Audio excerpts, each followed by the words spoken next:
Salam dan salam sejahtera. Perkenalkan, nama saya Vivian Firosanti Husin MPD. Saya adalah salah satu dosen dari program studi pendidikan guru sekolah dasar Institut Pendidikan SOE. Salah satu tugas dosen adalah melakukan tridharma perguruan tinggi, yaitu pengajaran, penelitian, dan juga pengabdian kepada masyarakat. Pada kesempatan ini, izinkan saya untuk membuat video penilaian deskripsi diri untuk kinerja Tridharma Perguruan Tinggi, yaitu PDD UKTP PT.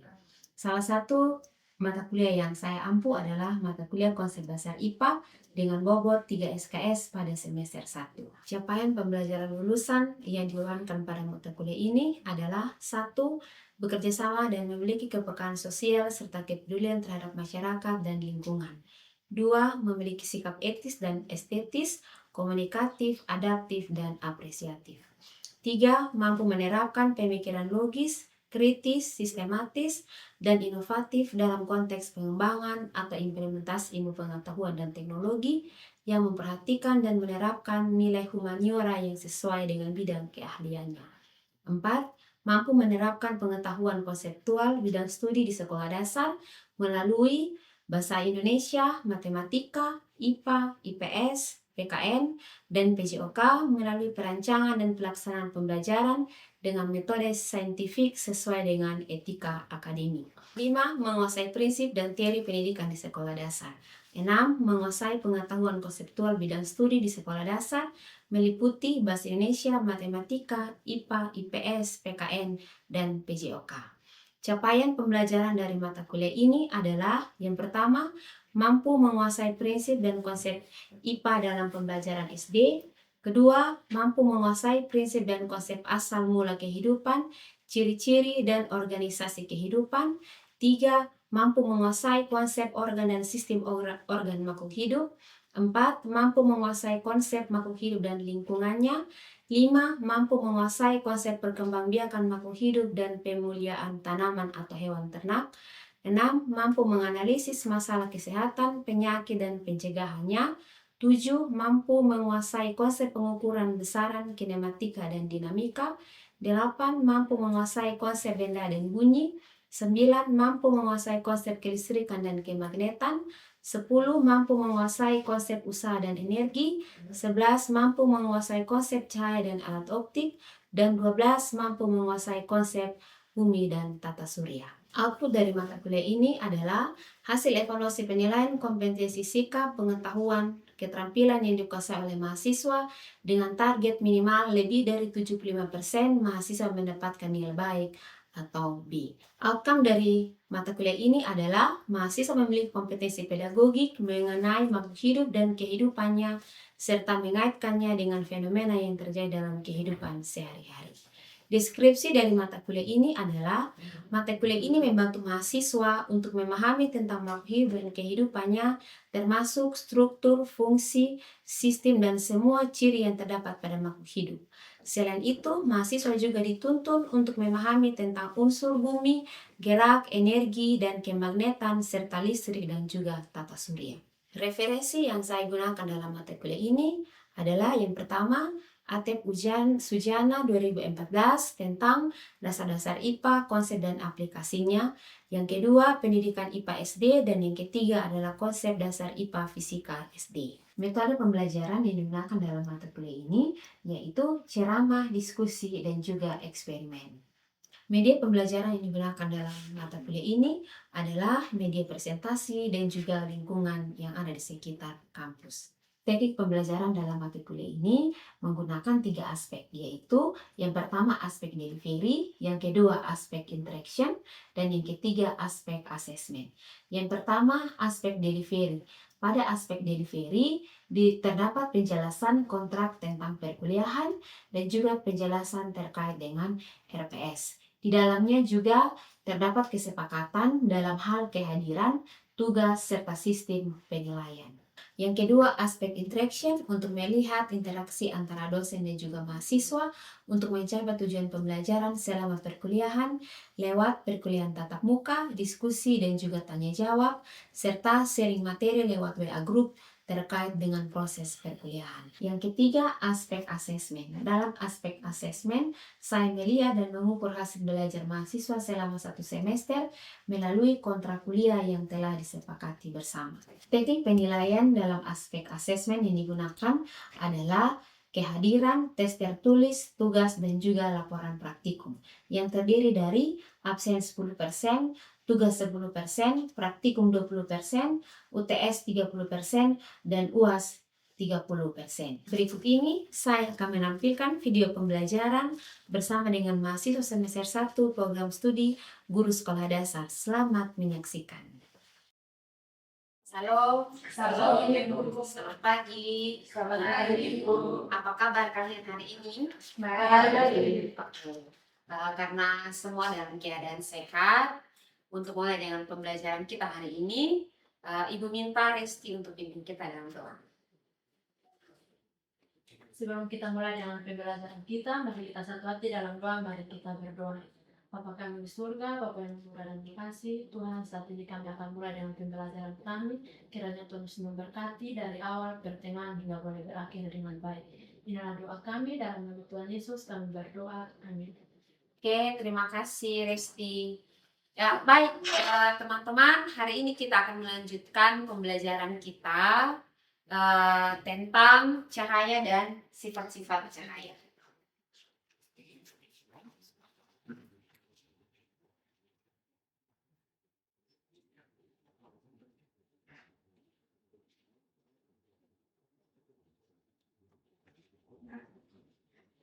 Ya, jadi hari ini kita akan melanjutkan pembelajaran kita tentang cahaya dan sifat-sifat cahaya.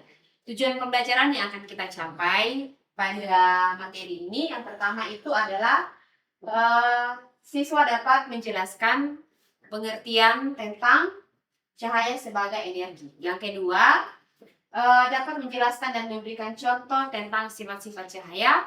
Dan yang ketiga, mampu melakukan percobaan sederhana untuk membuktikan sifat-sifat cahaya. Dan yang terakhir itu adalah dapat menyimpulkan hasil pengamatan dari eksperimen tentang sifat-sifat cahaya. Ya, jadi sebelum kita masuk dalam pembelajaran, Ibu punya gambar sebagai acuan kita untuk masuk dalam materi kita. Siapa yang tahu ini gambar apa? Cahaya. Ini gambar cahaya, betul kok? Gambar matahari. Itu gambar Matahari. matahari. Nah, matahari ini apa yang dia berikan ke kita, apa yang dia pancarkan di setiap hari? Cahaya. Cahaya. Oke. Bisa lihat cahayanya? Bisa. Lewat apa Anda bisa lihat cahayanya? Secara kasat mata pun bisa lihat. Oke, ada yang punya jawaban lain? Ada teman yang bilang lewat kasat mata kita bisa lihat. Ada yang punya jawaban lain?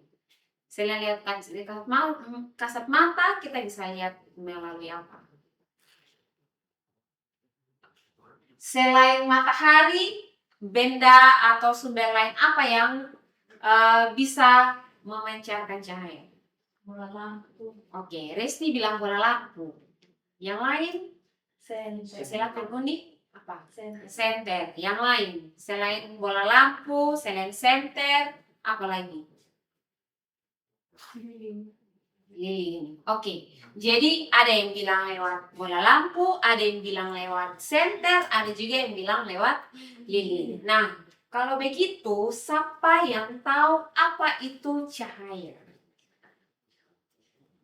Ada? Oh, silakan Ebe. Cahaya adalah energi yang dapat merambat lurus tanpa membutuhkan lingkaran padat. Oke. Menurut Ebe, cahaya itu adalah suatu energi yang merambat tanpa memerlukan medium atau zat perantara. Ada yang punya jawaban lain? Resti, silahkan.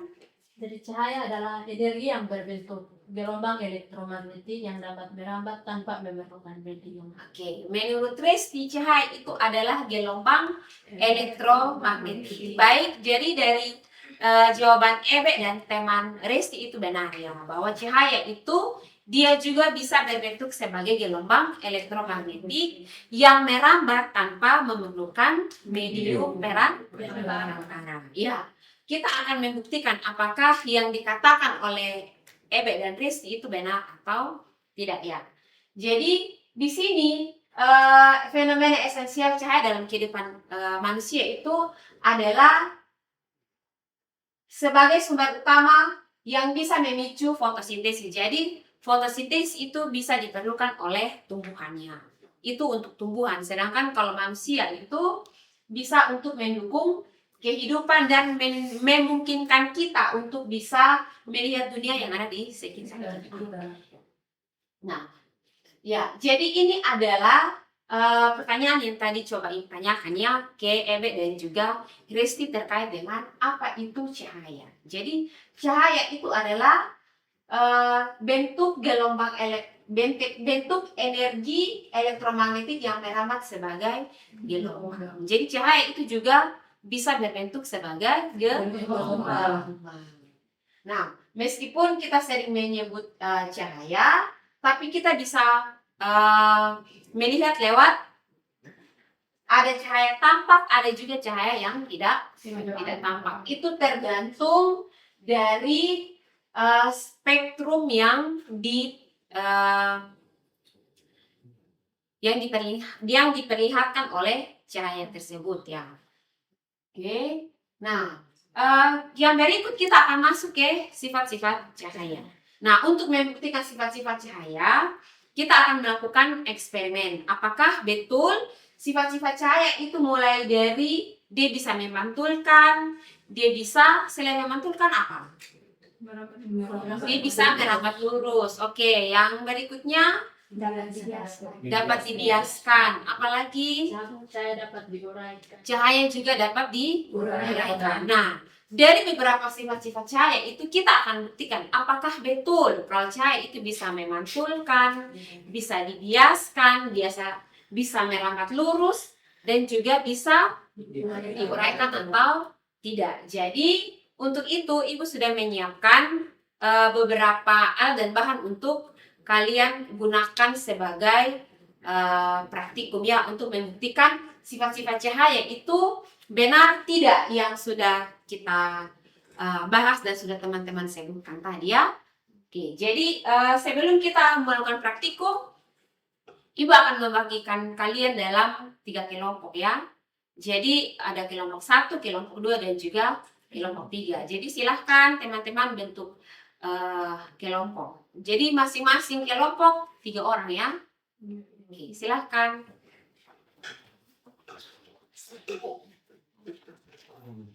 Ya, jadi karena kelompok sudah terbentuk, jadi kita punya 3 kelompok. Nah, untuk membuktikan tentang sifat-sifat cahaya. Untuk itu, sebelum kita masuk dalam eksperimen, Ibu sudah sediakan alat dan bahan di belakang. Silahkan masing-masing kelompok mengutus 1 orang temannya untuk mengambil alat dan bahan di belakang. Silahkan.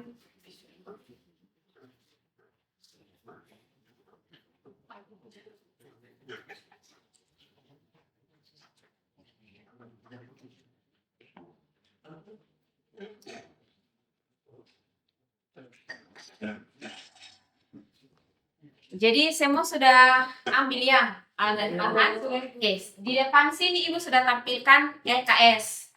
Di dalamnya itu berisi tahapan-tahapan untuk kalian melakukan eksperimen. Jadi silahkan lihat LKS yang sudah Ibu tampilkan di slide. Terus jawabannya bisa diisi di kertas yang sudah Ibu bagikan ya. Oke, silahkan.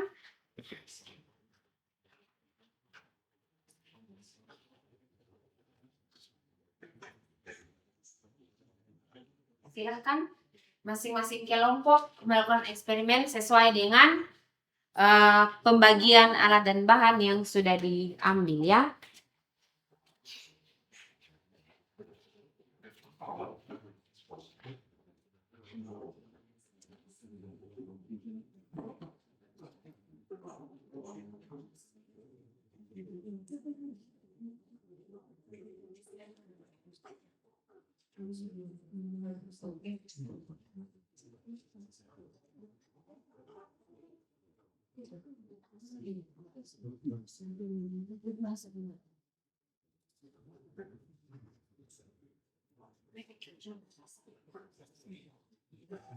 Langsung kasih tes. Ya. Tes.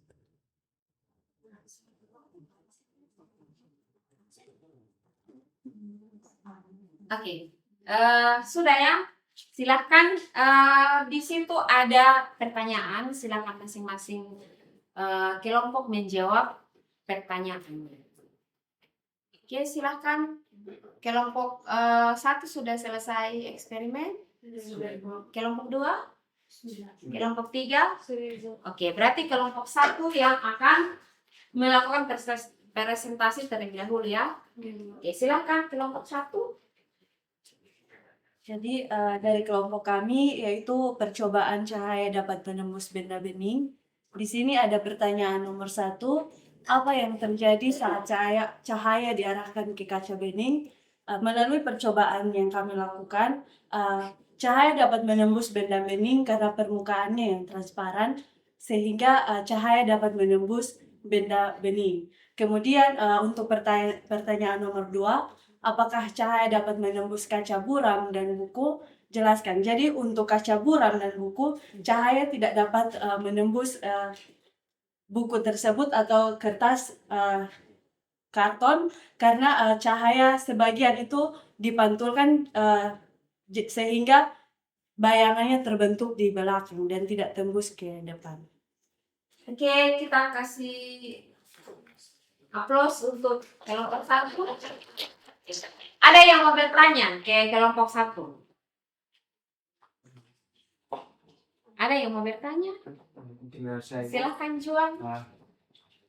Baik, saya akan bertanya, apakah ada faktor lain yang dapat mempengaruhi cahaya tersebut tidak dapat menembus benda yang bukan benda bening selain yang tadi sudah dijelaskan?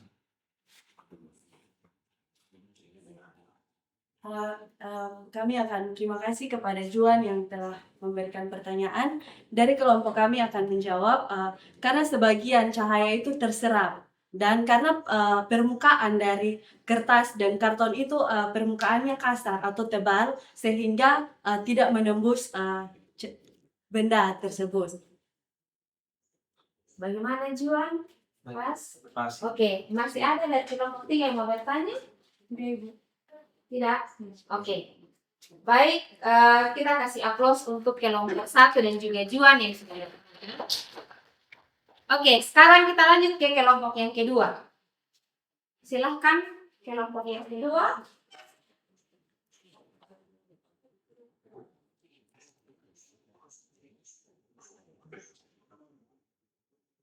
Jadi baik Ibu, untuk pertanyaan yang pertama itu apa yang terjadi ketika lubang-lubang sejajar. Jadi di sini ada 3 kertas Ibu, dan ketika lubang daripada kertas ini sejajar, maka cahaya tersebut dapat menembus.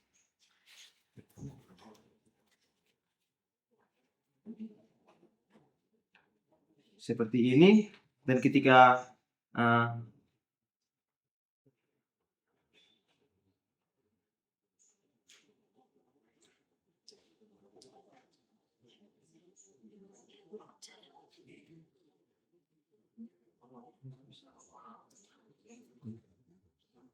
bisa dilihat bahwa ketika lubang-lubang sejajar, maka cahaya dapat menembus kertas yang berlubang atau merambat lurus. Ini menunjukkan bahwa cahaya memiliki sifat yaitu merambat lurus. Oke, dari kelompok 2 sudah mempresentasikan ya. Jadi Mas, ada yang mau bertanya ke kelompok kedua? Ada yang mau bertanya? Silahkan dari kelompok 1 dan kelompok 3. Baik, terima kasih untuk waktu dan kesempatan. Saya akan memberikan pertanyaan kepada kelompok 2 terkait dengan cahaya yang merambat lurus. Jadi pertanyaan saya yaitu apa yang terjadi ketika salah satu karton digeser? Tolong jelaskan. Terima kasih.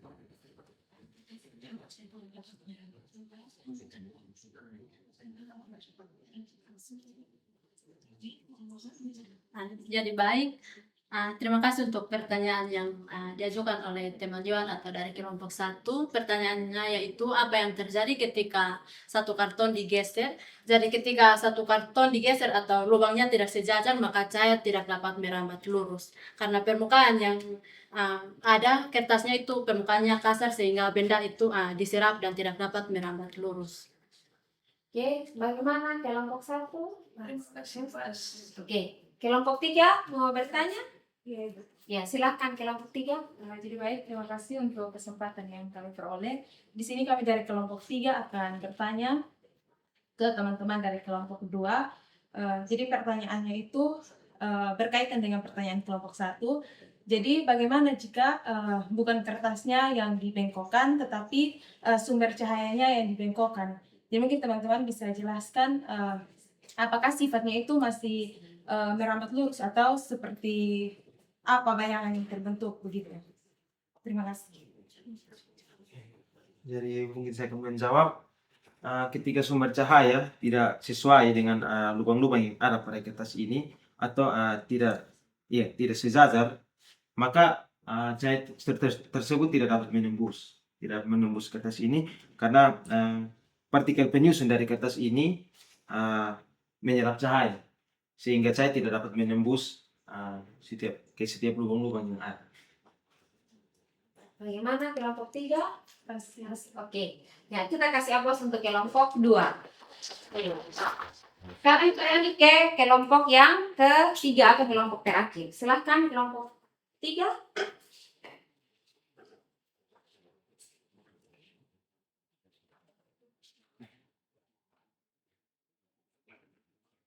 Ya, jadi baik, sesuai dengan hasil eksperimen kami, di sini kami akan menjawab pertanyaan. Jadi pertanyaan yang pertama itu apa yang terjadi dengan cahaya saat mengenai cermin? Ya, jadi berdasarkan hasil eksperimen kami menggunakan cermin datar, maka cahaya atau bayangan yang terbentuk itu dapat dipantulkan.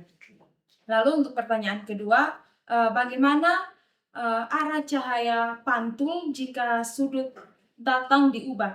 Ya, jadi sesuai dengan hasil eksperimen yang kami lakukan juga, jika bendanya itu diarahkan arahnya dari depan, maka jenis bayangan yang dipantulkan itu akan lurus. Tetapi jika dibengkokkan ke bagian kiri, maka jenis bayangannya itu akan mengikuti bentuk benda, dan sebaliknya jika bendanya itu diarahkan dari bagian kanan, maka bayangannya yang dipantulkan itu juga akan sesuai dengan arah benda. Ya, jadi mungkin sekian hasil presentasi kami. Baik, dari kelompok 1 dan kelompok 2, ada yang memberikan tanggapan lewat pertanyaan kepada kelompok 3, silahkan. Kelompok 1 dan kelompok 2. Silakan.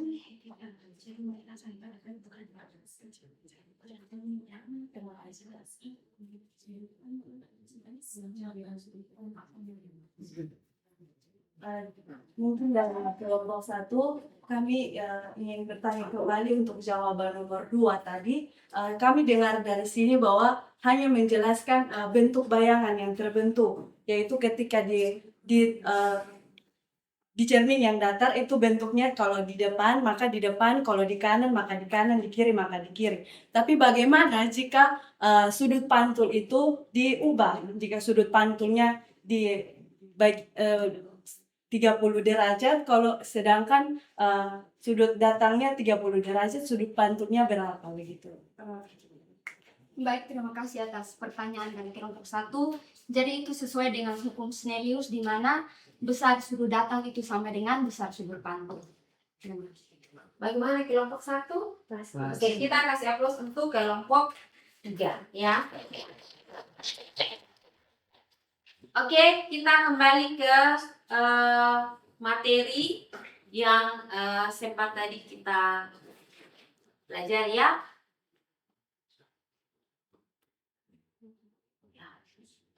Bisa dilihat, ya.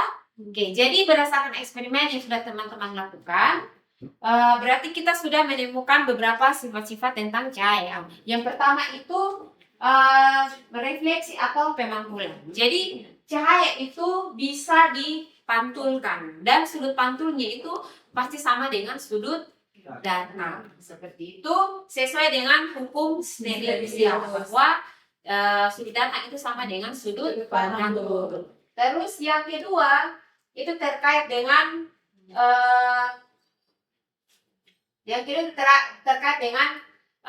cahaya dapat dibiaskan ya. Jadi cahaya itu selain dipantulkan, cahaya juga bisa dapat dibiaskan. Yang ketiga, cahaya juga dapat menembus benda bening. Yang sudah tadi disampaikan oleh kelompok 1 bahwa cahaya itu bisa dapat menembus benda bening, tetapi tidak bisa menembus benda yang tidak bening seperti buku atau kertas yang tebal. Seperti itu. Terus yang berikut itu adalah cahaya bisa merambat lurus. Jadi contohnya itu seperti senter ya, yang biasa kita gunakan setiap malam hari. Kalau senternya kita nyalakan, pasti yang kita lihat itu cahayanya merambat lurus. Oke, jadi dari kegiatan pembelajaran kita hari ini dan juga eksperimen yang sudah kita lakukan, siapa yang bisa menyimpulkan dari eksperimen dan pembelajaran kita hari ini? Ebe, silakan. Oh iya, silakan Johan. Jadi baik, kesimpulan yang saya ambil dari pembelajaran kita hari ini yaitu cahaya memiliki sifat yang sangat penting, yaitu cahaya dapat dipantulkan, merambat lurus, dan dapat menembus benda bening. Jadi sifat-sifat ini memungkinkan kita untuk melihat bayangan di cermin, melihat benda dengan jelas di kaca, dan menjelaskan mengapa cahaya membentuk garis lurus saat melewati celah sempit. Baik, jadi teman kita Johan sudah menyimpulkan ya bahwa yang pertama itu cahaya bisa merambat lurus, yang kedua cahaya bisa menembus benda bening, dan yang ketiga itu cahaya bisa dipantulkan. Jadi untuk pembelajaran kita hari ini selesai, dan sebelum itu kita meninggalkan ruang perkuliahan ini. Satu, pimpin kita dalam doa. Silakan Juan. Baik teman-teman semua, sebelum kita mengakhiri perkuliahan kita pada saat ini, mari kita satu hati dalam doa, mari kita berdoa. Terima kasih Tuhan karena Tuhan masih menyertai dan melindungi kami dari awal perkuliahan kami hingga berakhir dengan baik. Kiranya apa yang telah kami pelajari biarlah dapat menjadi bekal untuk kehidupan kami di masa depan kami ya Tuhan. Hanya doa dan permohonan kami ya Tuhan, dalam nama Tuhan Yesus kami berdoa. Amin. Oke, terima kasih Juan yang sudah memimpin kita dalam doa. Jadi kelas kita selesai untuk hari ini. Kita akan ketemu di minggu depan. Jadi salam untuk kita semua. Salam.